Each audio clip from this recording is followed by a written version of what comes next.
G'day, I'm Woz. And I'm Nick, sometimes Coxie, mostly Nick. This is the Tradies in Business podcast, and we're here to share a bunch of tips, ideas, tactics that you can put in place to get change happening in your trade business right now. If you're really lucky, we're going to entertain you with a few mum jokes and, more importantly, a bunch of fantastic guests that will educate you in all things you need to know about trade business. But we do promise to do it with a whole bunch of fun along the way. I'm a self-confessed idiot, so strap yourself in and enjoy another episode.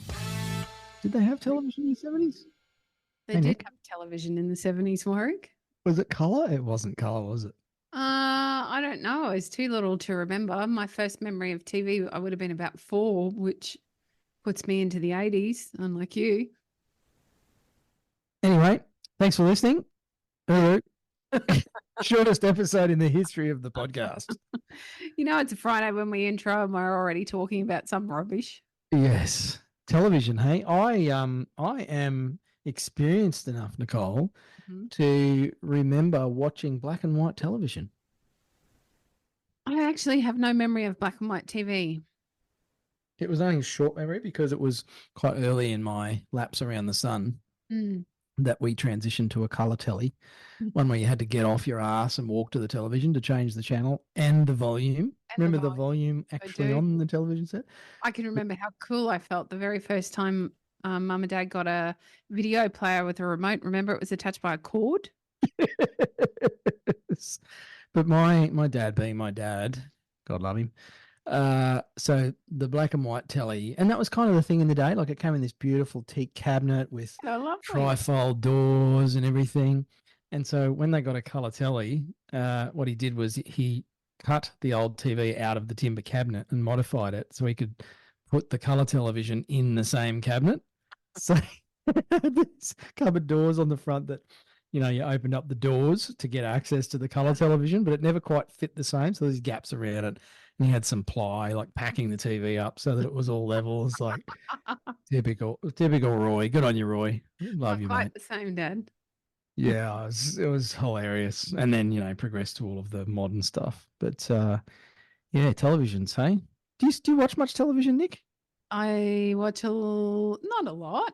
On weekends are my television time. Sunday afternoons, I'm down for TV. The rest of the time, life's pretty busy. How many televisions are there in your house? That's an excellent question. Do you want working televisions or do you want me to include non-working televisions?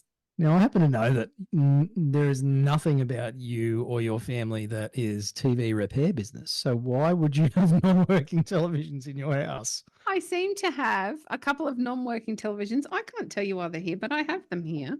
And then I have some of the kids' TVs. They've moved out, but they didn't need a television. So they're sitting here downstairs waiting for the day they need a television. I don't know. Just in case. I can't answer because you never know. Like, it's like hanging on to, you know, the offcuts of timber that just seem to accumulate. Yes. And it's like, Don't you get me just never started on know when you're going to need a 1378 millimeter long piece of 95 by 30. You just never know. You don't. And you need it in treated and untreated. And then there'll be different profiles that you want for different times. Oh, 100%. I'm not even a tradie and I accumulate all that shit. I'm trying to remember. So we've got one in the lounge. There's one in the sitting room, but there's a spare one in the sitting room waiting to take down the old one in the sitting room. Still works, but doesn't pick up Netflix. So that's 3. Useless. I've just had one delivered. There is a story to come about that one, listeners. Hang on. So that makes 4. That's to go on the back deck. Let's to go on the back deck. And then downstairs is one that doesn't work at all in the kids' sitting room. But I don't have children at home anymore, so it doesn't matter that it's not working. It just hasn't made it to the dump. I just like that you're clearly committed to reducing landfill. Well, I'm storing all the shit at your place. You never know. So I've got 2. I've got 6 we're talking about now, and 2 of those need to go to the bin in the heaven. And then I have another 3 that belong to children that are sitting downstairs in various states, in various rooms, ready to go back to them at some particular time. So 6, 7, 8, 9. 9 televisions in this house. I don't think you are one of these, Coxie, and I'm pretty sure there's support groups for hoarders. There's therapy, I'm sure. Not a hoarder, but I do have 2 televisions I need to throw out and probably another couple I need to make children pick up. But you got to make some room for the one that got delivered today. Well, it's going into a new location on the back deck, ready for, okay, so I don't like car racing. I find that pretty boring, but I love the drags. And very soon, eventually, when it's cool enough. We have a lot of drags up here locally, but we spend a bit of time at home before and after, and you can stream directly, which means I can have a party on my back deck and be watching the drags. And if I'm real lucky and it's winter nats time, I can actually hear from my house the top fuel is going at the same time as I see him on screen. It's very cool. Bogan, sorry. I am a bogan. That's okay. Get that out yet. We're in a lot of strife. So I have a television on the back deck for that and for grand final day, because come football season, grand final day is a big day in our family. And so I've purchased a television to put on the back deck to watch a bit of football and a bit of drag racing. That is boganish. But there is a purpose to this story. Well, it's a good thing you ordered it long before the events that you want to watch, because it took how long to turn up? 2 months. Was it coming from, I don't know, Peru or something? No, it came from like 6 suburbs over. 2 months ago, I jumped online and ordered a television, because it's not a fancy one. It's just a TV that can pick up all the internet things, smart TV. Ordered a television. At the time, they said it was a hot special. I think it was like $250. It's like a cheap TV. Oh, I love the word hot and special put together, especially at a Thai restaurant. Yeah, it's not going to end well. So I ordered it. They told me at the time there'd be a 2-week delay, but it would be delivered within 14 days. That was 2 months ago. Is that more than 14 days? I think it might be a few days. Couple more than 14. Now, it was from I'm going to call it Harvey Norman, big organization. They're usually pretty good at this stuff. I had some other stuff on order and it all came immediately. I had no problems with the rest of the order.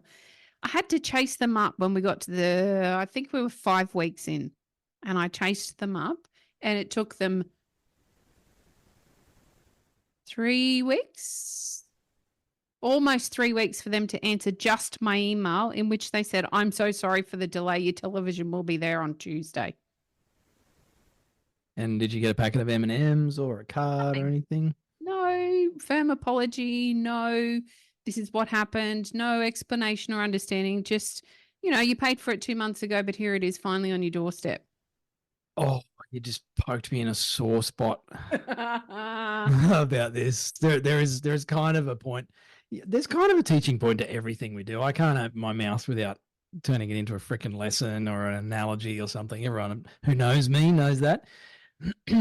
Something that really, really gets a bug up my ass, Coxie, is online shopping. Oh. And having a newborn kid in the house. You can imagine how much money we've managed to spend on stuff in the last 5 months, and prior to that, before he was born. But the number of times, and it's not just baby stuff, it's so many damn things. You go online, it shows us in stock. You click the button, say add to cart. I put in my card details and all that jazz, and I click let's go, and I get an email to say my order's been confirmed, and then I wait for the, your order's been shipped, within 2 or 3 business days. I feel I kind of expect it next day at least, because it's online, right? It's meant to be instant. Yep. Next day goes by, week goes by, 2 weeks go by. The number of times that happens, and then, like you say, have to email the company, because you can't call these online shopping businesses. Oh, you held yourself back very well there. Mm-hmm. And for now. So you send an email and wonder if it goes anywhere, if anyone gives a shit. Yes. And you send another email.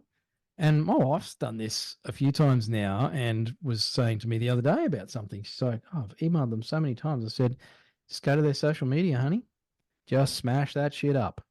Get all over their Instagram, their Facebook, give them a 1-star thing on Google. Yep. Just go and hit them hard, because it's the only currency we have as consumers with these pricks. Absolutely. And then you get this bullshit back. We literally got back from one company a while back. Oh, we're a small family business doing our best to keep up. It's like, I don't give a fuck. I'm a small family business too, and I just gave you shitloads of my money. Yeah.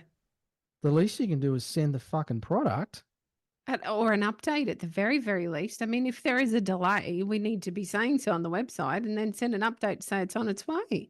But like, I know I'm not talking a $50 item, Coxie. No. Like, I'm talking close to $1,000. Yeah.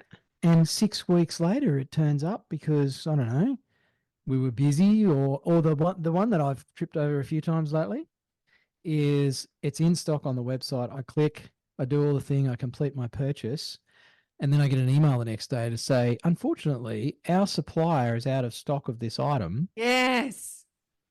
We're waiting on a shipment. I'm like, but your website said you had it in stock. Isn't that like somehow against the frickin' law? And I haven't bothered with fair trading or ASIC or whatever yet, but man alive, that shits me because I'm giving them money and you and I teach business, right?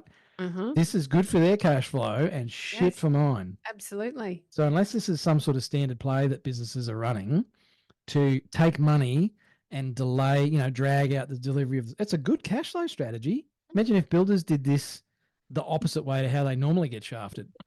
They fund the project and then wait 3 months to get paid. It's like the reverse of that. It's a bloody brilliant cash flow strategy. It is. It's But called drop shipping. it shits me. Absolutely. This happened with the lights for my kitchen reno. Ordered them 6 weeks later, hadn't received the lights, reached out to the company. They sent an update to say, I'm sorry, our supply's out of stock. I said, well, that's no good. The electrician's here because you said you're going to deliver them within 6 weeks. Are you going to pay for the electrician to come back and redo it? Eventually, they sent me another set of lights because they could no longer give me the lights I originally ordered. So not only did I pay for a set that I didn't receive, I had to take something else that was substandard, and I could have gone to another website and ordered the lights I wanted from there. And I don't mind if it's a drop shipping scenario. Just tell me. Let's not be a sneaky prick about it and lie about having stock. And here's the rub, and this is why I really wanted to. Actually, I didn't really want to get wound up about this, but I have. Had too many coffees already today, Coxie. It's that way. If tradies ran their businesses like this, if you and I ran our business like this, if my wife ran her healthcare business like this, like she works with NDIS clients, they are on the hunt for practitioners at the moment because they're trying to save money, as in the NDIS, we would all be crucified. Mm-hmm. And yet it seems to be somehow we've all just got to stomach it. Yep. This shit service. I just don't understand how it's okay to have this double standard. Can you please help me, Nicole, solve this bloody problem? Because otherwise I just don't know how I'm going to go on. I cannot help you. I'm sorry. I don't know how the problem came about. I think it started with people with the bigger organizations. When we got it, think about the way Telstra treats everybody. No, don't. Please don't bring that up. Yes. Anyway. Let's bring up Australia Post. Oh, read it. Yes. Or how about all of the government agencies? We recently dealt with the government agency. How fine up? Oh my gosh. What about if, you've got to spend half an hour on hold before you can even choose the right option to talk to somebody? How would it be if I put all of our clients through that? You're just going to have to sit in the waiting room on Zoom on your own, listening to the worst music of your entire life. So I figure out if you're actually serious and want help or not. Don't forget the recording though, Nicole. We're experiencing an unusually high volume of calls at the moment. Your call is number 743 in the queue. I recently read, so I have some family members that are going through the process of applying for their part pension. They've finally reached retirement and they're trying to apply. Essentially, they'll end up with a pension card, it's a pension card. So they'll get their medications and things cheaper, which is really important when you've got superannuation. The only thing that's happening is the money's coming out. Nothing's ever going back in anymore. So it's a big deal to them. And I then went on and researched how long the average claim could take. It's up to an entire quarter, 3 months, because Centrelink are 1 million claims behind. That's only 5% of the population. How on earth can we get 1 million claims behind? And that's where it starts. They're busy re-recording all of the wait messages. But isn't that where it just became, what right of reply have I got if Centrelink doesn't do what I would like it to do? Or what right of reply have I got with poor Telstra, those poor, beautiful call center people? Oh my gosh. I apologize to them every time. Me too. Because I'm so frustrated and the frustration leaks out of my voice as much as I might try to hold it back. And I know it's not their fault and there's absolutely nothing they can do about it. So, if it starts there, right? And then eventually, because, I'm going to call it and be a bit pokey in the chesty, business owners can be two types. There's the type that plays above the line and takes responsibility and accountability for everything. And then there's the type that plays below the line and uses blame, essentially, is what we're probably mostly talking about here, or in excuses. So same. And so you end up with this family business who 6 weeks out, you've paid them $1,000 for a product. 6 weeks later, you still don't have it.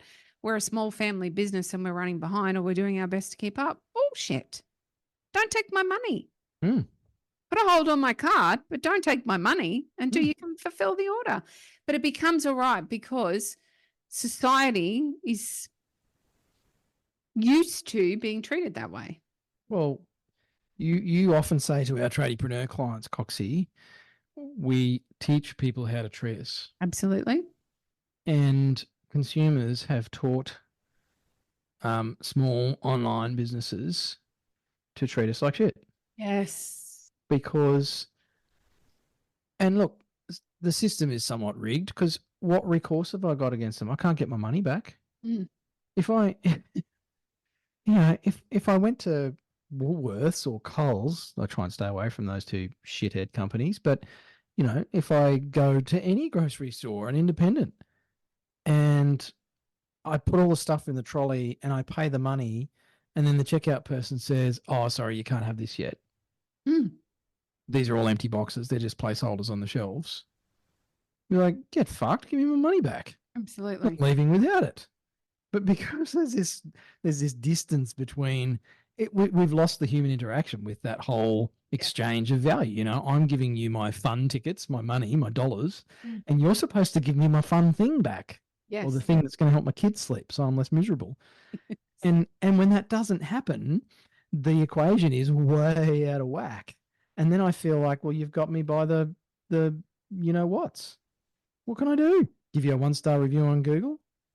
Which like we say to our clients all the time, they don't necessarily hurt unless there's dozens of 1-star reviews all saying the same thing.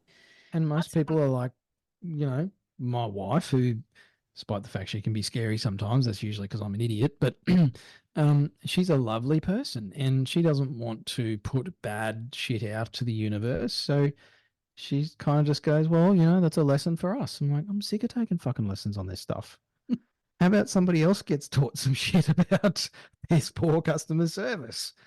And I always feel angry about it because of you listening to this episode who just get, well, not getting shafted all the time, but run the risk of